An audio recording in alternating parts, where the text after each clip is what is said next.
안녕하세요. 사회과학 연구의 철학을 강의하게 된 이영철입니다. 행정학과 교수인데요. 사회과학의 철학에 대해서 관심이 많습니다. 그래서 오늘 여러분들을 만나게 됐습니다. 사회과학의 철학 하면 상당히 많은 분들이 이건 또 뭐냐 이런 느낌을 받게 됩니다.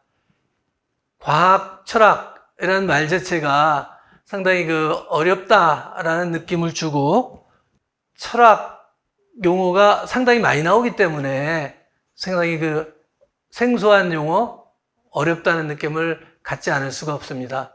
그래서 제 강의의 목표는 여러분들이 쉽게 기존의 용어들을 이해하고 몇 가지 사회과학 철학의 조류를 이해할 수 있도록 구성을 했습니다. 그래서 오늘 강의할 것은 주제에 대한 설명이고 강의를 어떻게 구성했는지를 설명드릴 텐데요. 이번 학기에서는 13주에 걸쳐서 강의를 하고 각 주마다 3번의 강의를 하게 됩니다. 그래서 전부 39강으로 이루어져 있습니다. 그래서 오늘 제1강 사회과학 연구의 철학 강의 소개입니다. 다시 말씀드리지만 주제는 사회연구, 사회과학 연구의 철학을 검토해 본다라는 거고 어떻게 하면 쉽게 가르치느냐 이것이 저의 과제입니다. 보통 사회과학 하면 이게 과학이냐 아니냐부터 문제를 삼는 경우가 많이 있습니다. 보통 이제 과학 그러면은 물리학 방법을 가장 최고의 과학적인 방법이다 이렇게 생각을 하는데 그 과학적 방법이 무엇을 의미하느냐 하는 게 첫 번째 문제가 될 거고요. 그 다음에 사회라고 하는 것이 물리학 대상과 같이 똑같은 방법으로 취급해도 되느냐, 즉 사회의 과학은 가능한가 라는 문제가 제기됩니다. 따라서 굉장히 철학적인 주제가 될 수밖에 없겠죠. 사회라고 하는 것이 물리학의 대상인 원자, 분자 이런 것과 똑같은 형태로 개인과 사회가 거기에 상응한다면 사회과학이라는 말을 쉽게 할 수 있겠지만 그렇지 않다면 쉬운 문제가 아니겠죠. 그래서 그것을 같이 볼 수 있느냐? 사회 현상은 자연 현상과 얼마나 같은가, 얼마나 다른가 이러한 문제를 저희가 다루게 됩니다. 우선 사회과학 방법론은 어렵다라는 생각을 많이 갖고 있는데 왜 그런가 생각을 해보면 우선 낯선 용어를 많이 씁니다. 지금 나와 있는 많이 쓰는 교재들을 보면 과학하면서 철학을 하신 분들이 교재를 만들었거나 사회과학자들을 만들 책은 보면은 많은 경우에 사회학자와 철학자가 공동 작업을 했습니다. 그만큼 일반 사회과학도로서는 낯선 개념, 또 생소한 개념, 처음 들어보는 개념이 많이 있습니다. 그래서 이것을 얼마나 익숙하게 하느냐 하는 것이 문제가 되는 거고요. 또 하나 이제 체계적으로 설명되어 있지 않다. 저는 이제 그렇게 봅니다. 이 강의의 제목은 사회 연구의 철학이라고 할 수도 있고 사회 과학적 연구의 철학이라고도 얘기할 수가 있습니다. 이 용어가 나타내는 바는 영어로 쓴다면 어떤 사람은 social studies 혹은 social scientific research 이렇게 표현합니다. social studies 할 때는 사회 현상은 자연 현상과 다르기 때문에 이걸 과학이라는 말을 붙이기에는 조금 뭔가 다른 면이 있다는 걸 강조하는 거죠. 20세기의 가장 유명한 사회학자 중에 한 사람인 앤서니 기든스 같은 경우에는 자기의 연구를 소셜 스터디라 그럽니다. 내가 여러 사회 이론가들의 이론을 분석을 했는데 그것을 자연과학의 그런 연구와 같은 어떤 지위를 줄 수 없다. 그래서 지위가 낮다라는 뜻은 아닙니다. 질적으로 다른 연구다라는 의미죠. 그런 의미에서 앤서니 기든스 같은 사람마저도 소셜 사이언스라는 표현을 피하자고 합니다. 정치학 연구에서도 많은 경우에 보면 political study 이렇게 표현하는 경우도 있고 political science라고 표현하기도 합니다.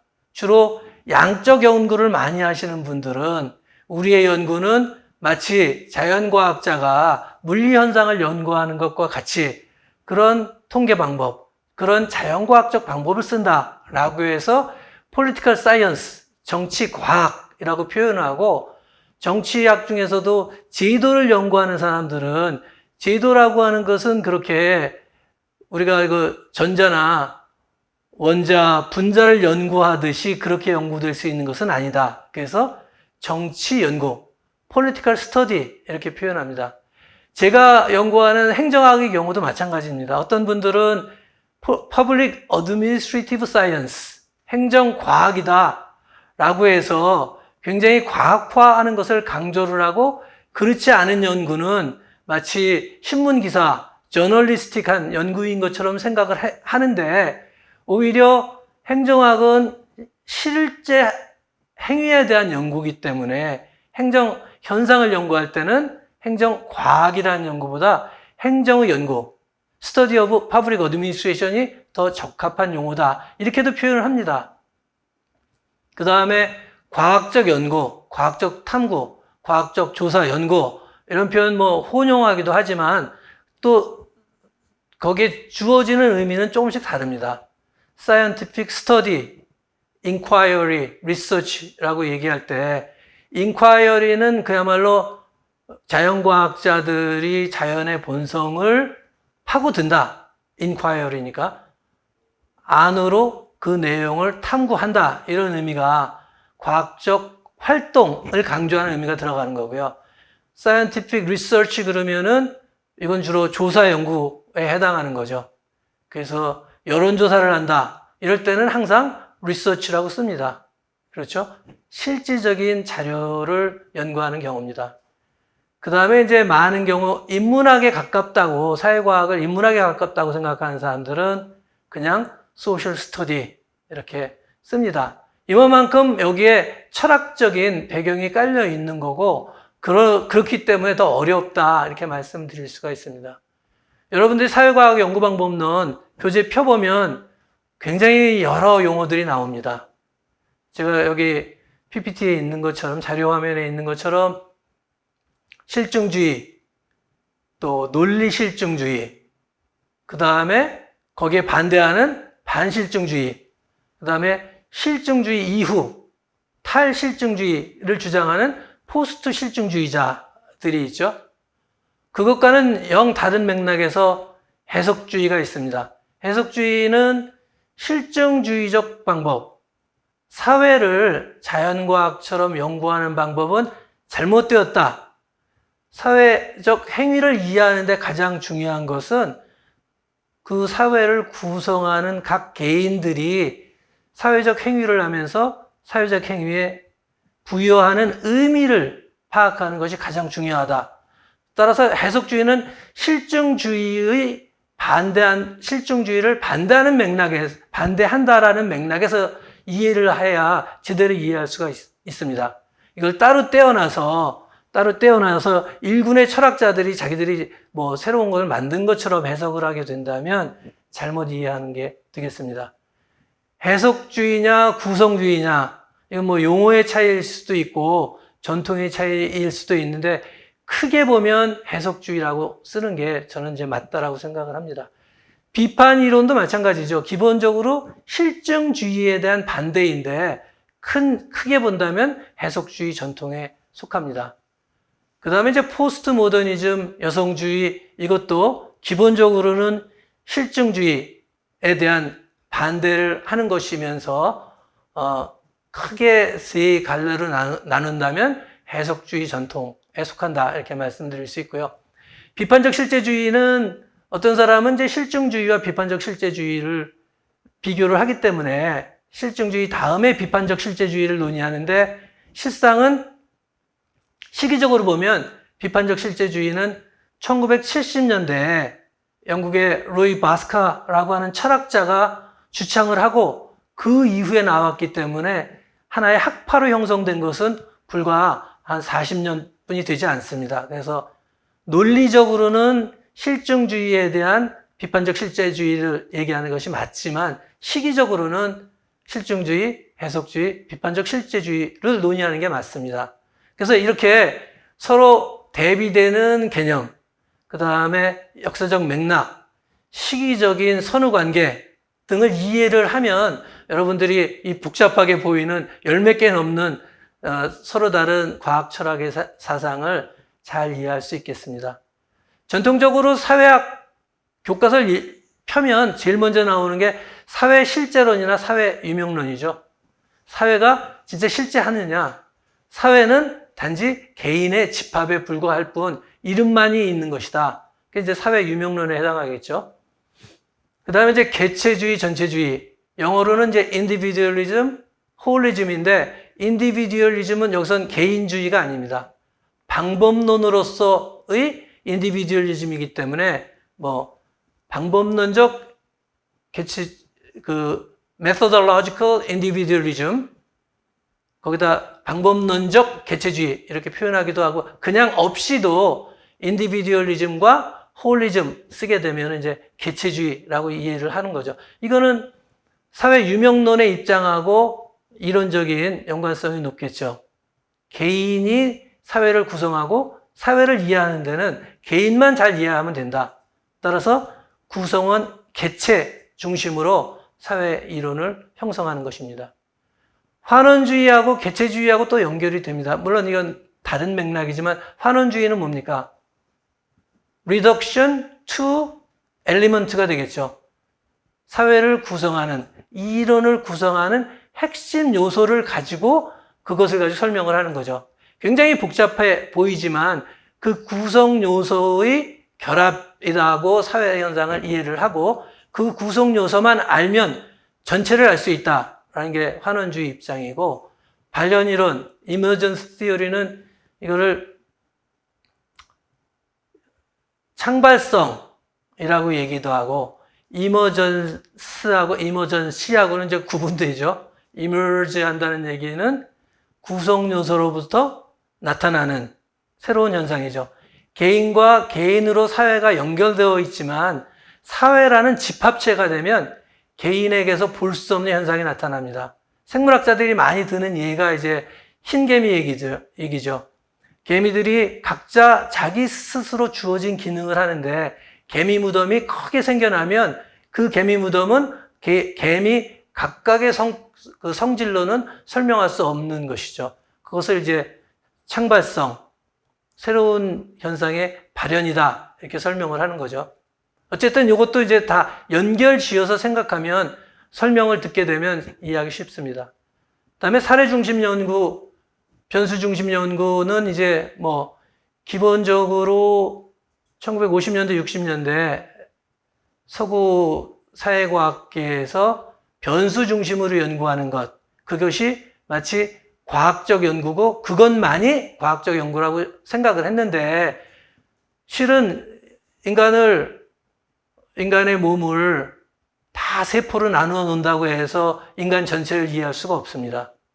하나의 사건을 그 맥락 속에서 어떻게 일어나는지 사례 전체를 보지 않으면 현상을 제대로 설명할 수 없기 때문에 사례 중심 연구, 변수 중심 연구라고 하는 것이 큰 화두가 되게 됩니다. 질적 연구, 양적 연구, 이것도 많이 듣는 얘기지만 그 철학적 바탕은 무엇인지 하는 것은 우리가 실증주의, 해석주의, 비판적 실제주의를 모두 설명하고 나면 쉽게 이해할 수 있을 것이라고 저는 기대합니다. 그래서 다시 한번 요약하면 이 강의는 많은 용어들을 명확히 설명을 하는데 그 논의들의 철학적 배경을 논의를 한다. 그럼으로써 잘 이해하게 하고 그 다음에 서로 다른 철학적 조류 간의 관계를 설명함으로써 특정한 연구 방법이 가지고 있는 의미를 보다 더 잘 설명하려고 한다 하고요. 그래서 궁극적으로 여러분들이 강의를 다 듣고 나면 어떤 연구의 철학적 근거가 무엇인지, 그 철학적 근거의 강점은 무엇이고 약점은 무엇인지를 스스로 비판적으로 성찰할 수 있는 능력을 갖기를 기대를 합니다. 이게 이제 강의의 목표고요. 이 목표를 달성하기 위해서 크게 세 부분으로 그 강의를 구성해 보았습니다. 우리가 13주 강의를 하게 되는데 오늘 시간에 이어서 다음 시간에는 사회란 무엇인가? 과학은 무엇인가? 과학자는 어떤 활동을 하는가? 어떤 과학적 활동을 한다는 뜻은 거기에 깔려있는 철학적 배경을 가질 수밖에 없습니다. 그 철학적 배경이 무엇인가? 아까 설명했듯이 크게 세 가지 조류의 철학적 배경을 검토할 것이고 그 세 가지 조류에 따라 파생하는 유사한 이론이 있기 때문에 세 가지 그룹으로 나누고 그 세 가지 중에서도 실증주의, 해석주의, 비판적 실제주의를 집중적으로 논의하겠습니다. 그 부분이 2부가 되겠습니다. 그래서 2부에서는 9주 정도 각 조류에 따라서 3주 정도 설명을 하고 9주 정도 설명을 하게 되고요. 그 다음에 이제 3부에서는 사회이론의 과학철학적 분석 그랬는데 여기서 말하는 사회이론은 제가 임의로 고른 겁니다. 사례 연구 방법을 과학철학적으로 한번 분석해보자. 근거이론을 과학철학적으로 분석해보자. 아까 말씀드렸듯이 변수 중심적 연구를 하다가 사례 연구라고 하는 것을 다시 눈여겨보게 되었습니다. 인간 사회 현상은 자연과학 현상처럼 그렇게 원자나 분자로 나누어서 변수 중심으로 설명하는 것이 굉장히 한계가 있다. 그러면 구체적으로 사례를 들여다보는 게 필요하다. 그래서 사례 연구를 얘기했더니 많은 비판하는 사람들이 야 그거 신문 기사에서 저널리스틱하게 기자들이 쓰는 이야기처럼 그렇게 정치를 연구할 수 있느냐. 정치학, 정치과학이려면 그런 사례 연구는 말하자면 과학적 연구가 주류라고 할 때 비주류 연구고 과학적 연구가 1차적 연구라고 한다면 사례 연구는 2차적 연구에 불과한 거 아니냐라는 논리를 펴는 사람들이 있는데 그것이 얼마나 타당한 이야기인가 하는 것을 검토할 생각입니다. 근거 이론은 grounded theory라고 하죠. grounded theory, 근거 이론 자체는 이론이 아닙니다. 그거는 이 이론을 만들기 위한 방법입니다. 그래서 이제 보통 근거 이론 방법과 근거 이론 방법에 바탕을 둔 근거 이론 이렇게 이제 구분을 하는데 이것도 미국의 최근에 질적 연구를 하는 경우에 60% 이상이 근거 이론 방법을 쓰고 있다라고 합니다. 그런데 근거 이론 방법에도 또 갈래가 나뉘어집니다. 그 갈래가 나뉘어지는 거는 과학철학적으로 분석하지 않으면 이해하기가 쉽지 않습니다. 그래서 그거를 3부에서 논의할 생각입니다. 참고로 제가 사례 연구에 대해서도 논문을 한 편 썼고 근거 이론에 대해서도 논문을 한 편 썼으니까 참조하시면서 왜 이게 중요한가 알 수 있으리라고 생각을 합니다. 그 다음에 이제 모든 것이 끝나고 나서 우리가 다뤄야 될 문제는 그렇다면 실증주의적 연구 방법을 택할 것인가, 해석주의 연구 방법을 택할 것인가, 비판적 실제주의 연구 방법을 택할 것인가 하는 문제가 생기겠죠. 어떤 경우에는 사회현상을 자연현상처럼 취급하고 그 철학적 배경으로 연구하는 것이 의미가 있을 수 있고 어떨 경우에는 그것과는 전혀 다르게 해석주의적 혹은 다른 방법에 의해서 연구하는 게 좋을 수가 있습니다. 최근에 난민들에 대한 연구가 많이 있는데 대한민국 사회도 이제 해외에서 이주하신 분들이 많아서 이분들이 이렇게 많지 않아요. 예컨대 동남아에서 온 사람들이 한국 사회에 어떻게 적응하느냐라는 연구를 할 때 가장 쉽게 하는 게 서베이 하는 거죠. 질문지 주고 물어봐서 이런 경향이 있다 라고 연구하는 방법을 택할 수도 있고 이 사람들이 모인 집단에 가서 직접 그 사람들 살펴보면서 이 사람들이 자기 가족, 일, 그 다음에 아이들의 교육 이런 문제에 대해서 구체적으로 어떤 고민을 하고 있느냐 이렇게 연구를 하려고 든다면 서베이 방법으로 소위 과학적 방법이라고 많이 얘기되는 변수 중심의 서베이 방법 가지고서는 연구하기가 쉽지 않습니다. 그렇죠? 이럴 때는 뭐 현상학적 방법이라는 것을 많이 논의를 하는데, 혹은 근거 이론적 방법이라는 것을 많이 논의하는데, 크게 보면 그것은 해석주의 전통에 따른 연구 방법이다. 어쨌든 연구 주제에 따라서 혹은 자기가 목표를 삼고 있는 연구 목표에 따라서 연구 방법론을 선택하게 되는데, 그에 따른 장점, 단점 논의하면서 이번 학기 강의 대미를 장식할 생각입니다. 이것이 1부, 2부, 3부 우리가 하려고 하는 것의 강의 구성이다 말씀드리겠습니다.